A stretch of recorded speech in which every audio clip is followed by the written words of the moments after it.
My benevolent lord, I am writing this letter to inform you that you must kick out the group of troubling animals that I have found living at the residence near the main road. They have been causing a ruckus for the people living around them, and must be dealt with immediately. What I suggested that they're expelled from the premises, where they can be dealt with accordingly. If this is to your liking, I shall proceed with the eviction proceedings. Please write me once you get the chance. Best, your most humblest servant, Harrington. Dearest Mrs. Hastings, I hope this letter finds you well. Since the dawn of mankind there has existed the natural tradition of union, the holy matrimony, between man and woman. Thus, when my son hath mentioned to me a woman who caught his fancy, and hers, his, it was my natural inclination to discover more.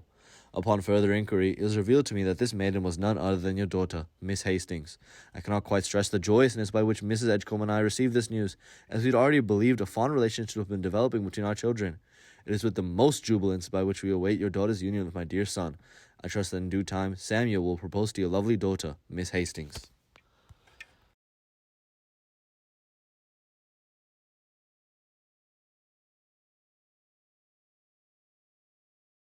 My dearest Edgecombe, it is with the greatest distress that I write to you this letter. Some days ago I had stumbled upon a letter most distressing in my mailbox, where I discovered the most heinous intentions of your father, Lord Edgecombe. Upon reading the contents, it seems to me that your father and his closest associate, the groundskeeper Harrington, have taken a dislike to me and my family, going so far as to describe us as troubling animals. He even goes so far to propose that we will be expelled from the premises immediately, and does not provide a place for us to live. Seeing as how we are a single mother and 3 unmarried daughters, we would not have anywhere to go after this eviction, and would struggle to find a place to rent or live. Therefore, we beg of you to speak with your father, and see if you can fix his withering hate, so that we may live on his land without fear. Awaiting your reply, your dearest Adway.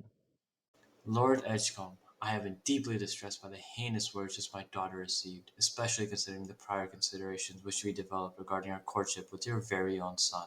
I'm very opposed to stating as such, but I must be compelled to consider our prior discussions about such relationship to be a sham, and therefore I must urge that this arrangement be entirely abandoned. I mean no disrespect, but as a mother of Miss Hastings, I must exercise my duty to protect both her heart as well as our familial distinction. I hope you do not construe this to mean I am in any way an adversary to your house, and rather hope you to consider ending your relationships with both my family and my daughter. Regards, Mrs. Hastings. Dearest Father, I'm writing this letter to inquire as to your intentions of kicking out the lovely Adeline Hastings and her family from the residence we own near the main road. I thought that I had already talked to you about my intentions on marrying Miss Hastings at the end of this solar year, and I remember you having been in agreement with it at the time. With the utmost respect, I find it concerning the inhumanity required to evict a family of 3 who have no support system, and hope that you reconsider your actions before pushing them out to starve in the street. Awaiting your reply with the utmost concern, Samuel Edgecombe. I am astounded as to where you have gathered these intentions from, as no such thoughts have ever entered my mind. I wish to inquire as to where the lovely Miss Hastings hath heard these rumours from, and wish to reprimand anyone who has any idea of the sort entertained. Rest assured that your missus will not be evicted from your place of residence, and I hope to quell your heart in any matters concerning thus. Please write to me as soon as you receive this letter, as I am duly awaiting your response. Best, Lord Edgecombe.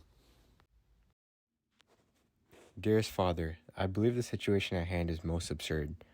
These circumstances are, in part, a cause of our groundskeeper, Mr. Harrington, who had told the Hastings of this rumor, to which I haven't the faintest idea of. I am assured that these matters will be resolved at once. Best, Samuel Edgecombe. I am frankly appalled to hear that the humble Mr. Harrington has been spreading rumours of this sort, and that he would wish to evict the lovely family of the Hastings. Rest assured, I will speak to him immediately, and reprimand him for the tension and drama he has caused surrounding this beloved estate. My deepest condolences, Lord Edgecombe.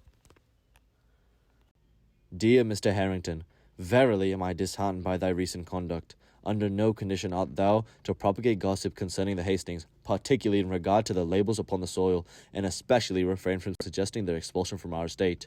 By reason of thy actions, we lament to impart unto thee that thy position at our estate hath been concluded.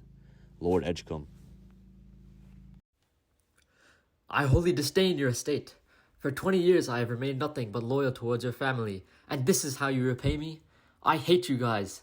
You shall never see my face again, but I shall come back with a vengeance. You shall regret firing me over a miscommunication.